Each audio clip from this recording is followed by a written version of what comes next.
Hi, everybody. I'm Kay Helm, and this is the Your Voice podcast. Find your voice, tell your story, change the world. Each week, I interview someone about the way in which they live or tell their story, and I hope you'll find each episode not only inspiring, but also helpful for you in a practical way. This week, my guest is Courtney Buzzell. Courtney owns Proximo Marketing Strategies, an international digital marketing firm based in Virginia, and CoWork Gloucester, a business incubator. She has co-authored a book, and she is a busy mom. Courtney, welcome to the show. Thanks, Kay. What an intro, huh? You have quite a list, and I didn't even hit half of it, I don't think. You've got awards in business. You're leading women's groups and meetups and all kinds of good things. Tell us, what are some things that you've got going on that you're excited about? Sure. So Proximo is, like you said, the digital marketing firm I've had for a little over 5 years now. We recently moved over to Gloucester, Virginia, and we're loving that area. And then, as you also mentioned, CoWork Gloucester, VA, is a business incubator, co-work facility out of Gloucester also. And that was something that came about as kind of a heart venture. And in a way, I wanted to give back to Gloucester. I'm passionate about helping business owners and entrepreneurs. And my business partner, Kevin, and I met by, people would say happenstance, I say God's plan, and have launched this and have just been blown away by the response we've gotten. So those are two of the things I have going on. I also am working with a dental practice out of Williamsburg, Virginia, and doing acquisitions. So I'm helping them find practices to purchase and develop as they expand throughout Tidewater. Great. Yeah, you've got a lot of things going on. So I know, busy. Yeah, but I know you're going to have a lot to say because you have your hands in a lot of different things. You see a lot of different types of businesses, and so I think that's got to be an exciting place to be. Yeah, absolutely. Depending on which business venture and kind of pot I have my hand in, I'm dealing with a lot of different size businesses, different industries, but a lot of the same constant or consistent things that they're facing across the board. So regardless of where they're based and what industry they're in, how large or small they are, a lot of business owners and entrepreneurs face the same challenges and fears that hold them back. So you kind of learn from each of those areas and pull it together and then share it across different platforms. That's great. And that's one of the things that I've seen you do really well is connecting people and helping them share the resources that they've got, experience they've got. And I think it's a powerful thing when we can do that. And that's part of what I hope we're accomplishing here with the Your Voice podcast. Yeah. So in your marketing field, we talk about finding your voice and telling your story. But in marketing, that's a really key thing to do. Can you tell us a little bit about that? How are marketing and storytelling related? Yeah, absolutely. Well, really, it's one and the same if you're doing it well. I see with all of these new platforms, social media and, digital ads and things, a lot of business owners and entrepreneurs miss it because they're creating canned content, if you will, really just focusing on the advertising piece rather than just using those platforms, especially social media, which is a social platform and meant to be utilized that way, and instead of using those platforms to share their story. So for each entrepreneur and each business owner, each business, there's some differentiators or some things that set them apart from competitors. And if they can grab hold of what that is, get really clear with what that is, and then use these platforms to market that rather than just the product or the service they offer and where they're located and that type of thing. They really need to find what sets them apart and then use that. That's the piece that they're sharing. And for most of them, that's kind of woven into their story because it's why they're passionate about what they do. For all business owners, we're doing business in this unique way based on some passion we have or experience we've gone through or knowledge or talent that we possess. So if we can figure out what that is that's unique to us and we can share that on these marketing platforms, that's when you really start to see growth. I've seen several times in different things you've written and when you've spoken there where you've talked about being authentic. So what does that mean? What's it mean to be authentic and why is that important? Well, For people in general, I mean, I'll even go as far as to say not just business owners and entrepreneurs, just people. We have a really hard time in a lot of cases being our true, authentic selves. For one, a lot of us aren't even really clear on what that looks like. We get so accustomed to fitting into a mold and, meeting that status quo and keeping up with the Joneses that we forget, lose sight of why we're doing what we're doing. And it's scary sometimes because being yourself means you're not going to be necessarily accepted by everyone. For a business owner, it means you're not going to necessarily do business with everyone. But when you can get out of that scarcity mentality, when you can really grab hold, like I said, of your unique story, what sets you apart, and be authentic and own that fully, that's when you stop having to hustle for business and it comes to you because it's the right business and it's drawn to you rather than you're out there hustling to get everything. That sounds like a huge difference in mindset. Absolutely. That's a big part of it. Yeah, and you can tell sometimes when a business is, I kind of judge businesses by that. What mindset do they have? Yeah, absolutely.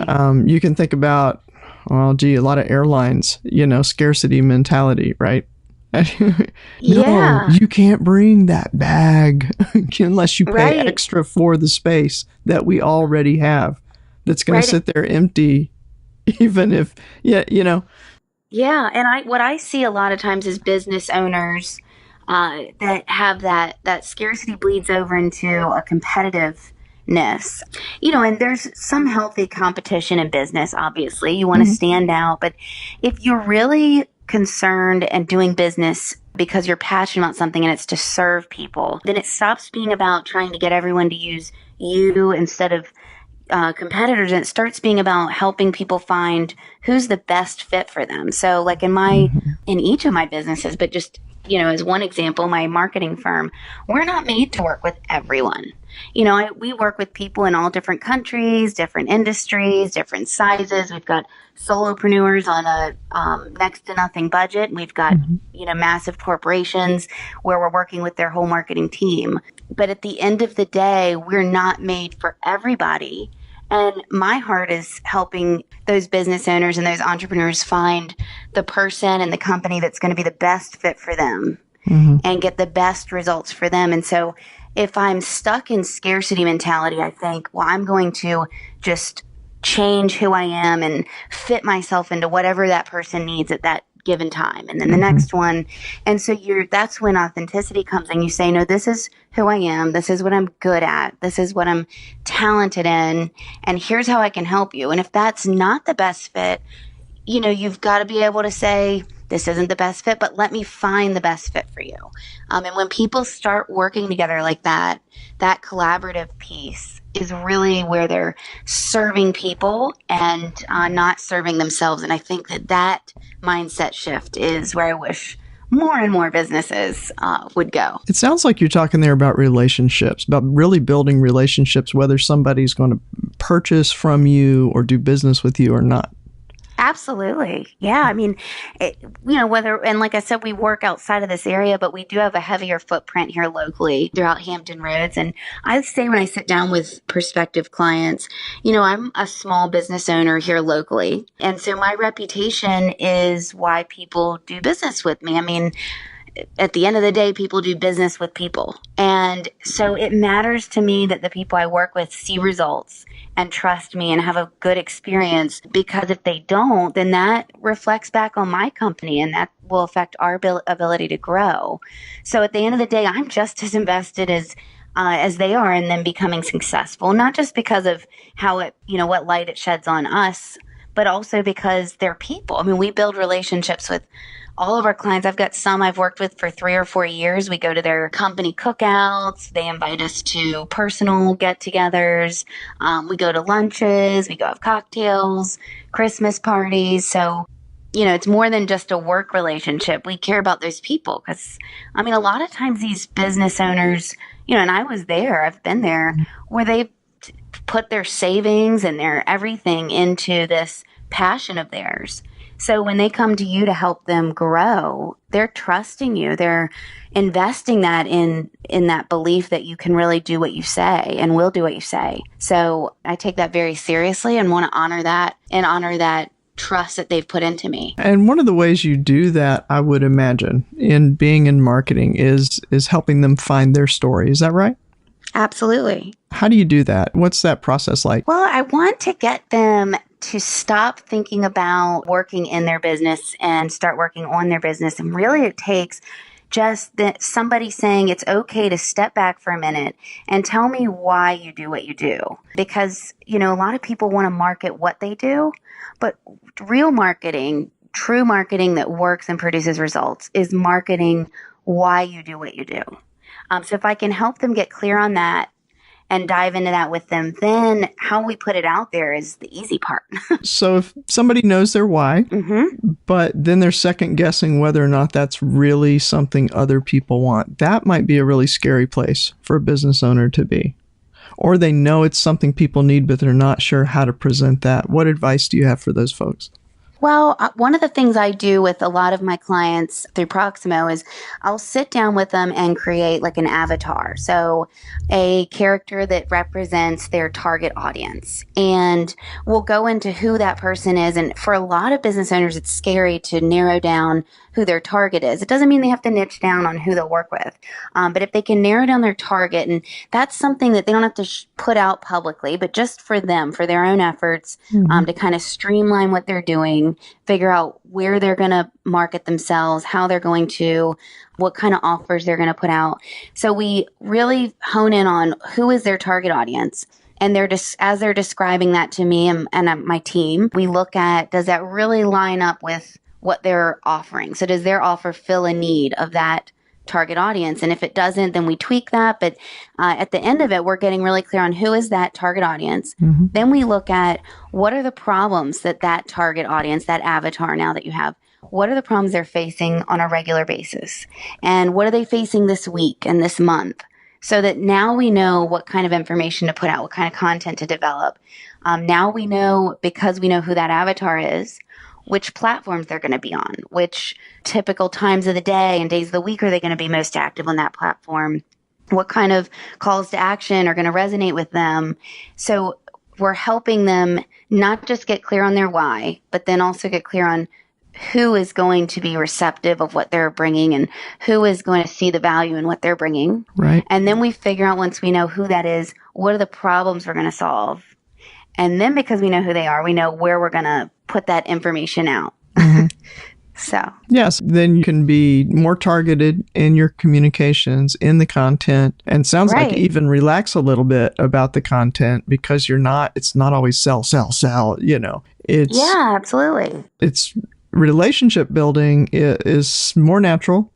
Right. It's more, like you said, more authentic. It's something that might seem strange at first, but can flow eventually, kind of once you get the hang of it in your business. And then knowing where those people hang out, which is probably, if that's your passion area, you probably know where those people hang out. Or maybe if you're in, there may be like generational things or technical things, maybe you're not in that space where people are hanging out, and may have to learn a few skills, but those are smaller hurdles, I think. Yeah, absolutely. And I think you hit the nail on that when you said it becomes more natural. And I mean that you see these business owners out here killing themselves, trying to sell in that constant state.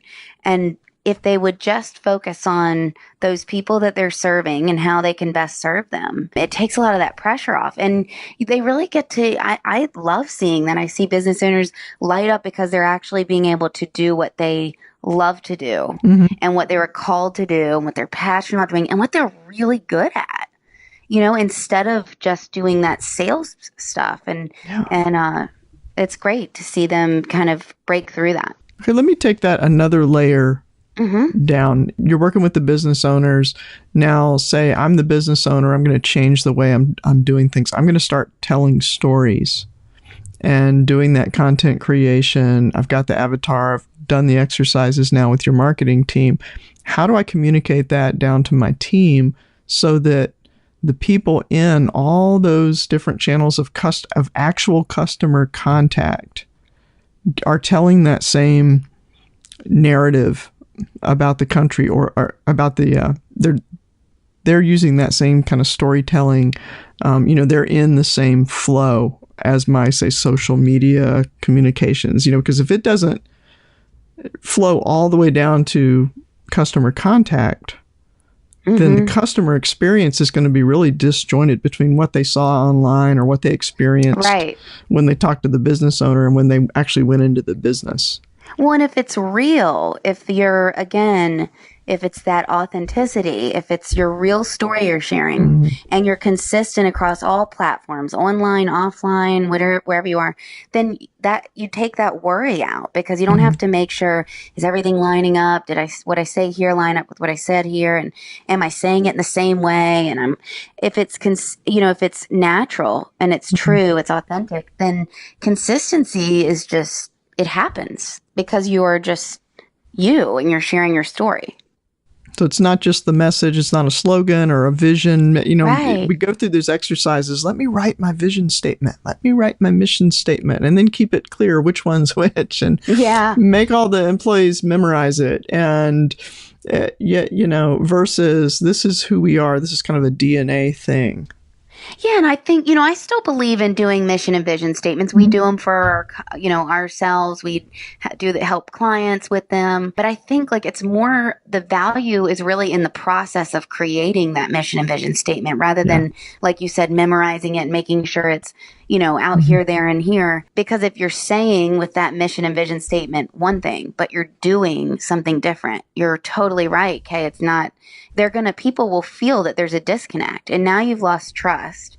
And that is the basis of all, thriving relationships, business, personal. So if you're operating in that true, authentic space, then your message is going to be consistent. And I think creating that mission and vision statement with your team can be valuable. But like I said, it's the process of sitting down and going through with them. Why is this our mission? Why is this our vision?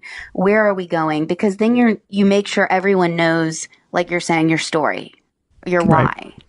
And so once everyone knows that, then you just operate out of that. It's not, I wouldn't say, about memorizing it, shooting it out off the mouth when you're talking to someone. You live it, and people see that. And that's an easier way to sell, if you will. And I think when you have it kind of in you to where it's flowing naturally, then it frees you to listen to the other person, to see the customer, each individual customer. Yeah, you have the idea of kind of your ideal customer, your target customer. Right. But then the individual walks in, you're free to listen to that person, and you're not changing your story, but you're giving them the highlights that are going to be more useful to them. Yes. Or how would you say that? Absolutely. You're not going over in your head while they're talking. How am I going to respond? You're just you, and you're just there. Right. We mentioned earlier that you are also an author. And so before we go, I want to give you a chance to talk about the book. What's the name of the book, and what's it about? So it's Brass Ovaries, Own Yours.